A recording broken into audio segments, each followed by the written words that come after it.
June থেকে কি মিলতে চলেছে যুবসাথীর ৩,০০০ টাকা? আপনি কি এখনো আবেদন করেননি?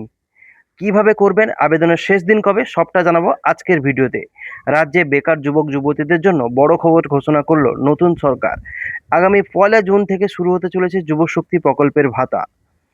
এই প্রকল্পের আওতায় যোগ্য প্রার্থীরা প্রতি মাসে ৩,০০০ টাকা করে আর্থিক সহায়তা পাবেন। নির্বাচনের আগে প্রাক্তন মুখ্যমন্ত্রী মমতা বন্দ্যোপাধ্যায় দশম শ্রেণী উত্তীর্ণ বেকার যুবক-যুবতীদের জন্য মাসে ১,৫০০ টাকা করে ভাতা শুরু করেছিলেন। তবে বিজেপির সরকার ক্ষমতায় আসার আগে প্রতিশ্রুতি দিয়েছিল যে তারা ক্ষমতায় এলে সেই ভাতার পরিমাণ বাড়িয়ে ৩,০০০ টাকা করে করা হবে প্রতি মাসে। পাশাপাশি দ্রুত কর্মসংস্থানের ব্যবস্থাও করার আশ্বাস দেওয়া হয়েছিল। এর আগে রাজ্যে লক্ষ্মীর ভাণ্ডার, বিধবা ভাতা, বার্ধক্য ভাতা, কন্যাশ্রী, যুবশ্রী ও যুবসাথীর মতো নানান সামাজিক প্রকল্প চালু হয়েছিল।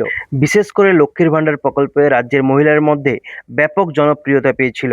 প্রথমে এই প্রকল্পে ৫০০ টাকা করে দেওয়া হলেও পরে সেটাকে বাড়িয়ে ১,০০০ টাকা করে দেওয়া হয়। চলতি বছরের ফেব্রুয়ারিতে সেই ভাতা বেড়ে দাঁড়ায় ১,৫০০ টাকায়। একই সময়ে বেকারদের জন্য নতুন ভাতার ব্যবস্থাও করা হয়েছিল। এবারে সেই ধারাবাহিকতায় শুরু হতে চলেছে যুব শক্তির প্রকল্প। সূত্রের খবর ১লা জুন থেকেই এই প্রকল্পের টাকা দেওয়া শুরু হতে পারে।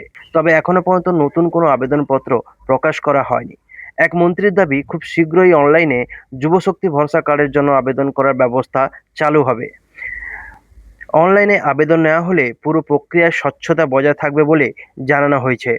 আরও জানা গিয়েছে, এতদিন যারা যুবসাথী প্রকল্পের সুবিধা পেতেন, আপাতত তারা এই নতুন প্রকল্পের সুবিধা পাবেন। তারপর ধাপে ধাপে যাচাই প্রক্রিয়া চালানো হবে। সেই সময় অযোগ্যদের তালিকা থেকে বাদ দেওয়া হতে পারে এবং নতুন আবেদনকারীদের জন্য সুযোগ খোলা হবে বলে অনুমান করা হচ্ছে। এই প্রকল্পে আবেদন করতে গেলে কি করতে হবে বলে দিই। আবেদনকারীকে পশ্চিমবঙ্গের স্থায়ী বাসিন্দা হতে হবে, বয়স হতে হবে ২১ থেকে ৪০ বছরের মধ্যে, ন্যূনতম দশম শ্রেণী বা সমতুল্য পরীক্ষায় উত্তীর্ণ হওয়া বাধ্যতামূলক। পাশাপাশি আবেদনকারীকে বেকার হতে হবে এবং এমপ্লয়মেন্ট এক্সচেঞ্জে নাম নথিভুক্ত থাকতে হবে। আবেদনের সময় আধার কার্ড, ভোটার আইডি কার্ড, মাধ্যমিকের অ্যাডমিট কার্ড, শিক্ষাগত যোগ্যতার marksheet, employment exchange registration number, bank পাসবইয়ের প্রথম পাতার জেরক্স জমা দিতে হবে বলে জানা গিয়েছে।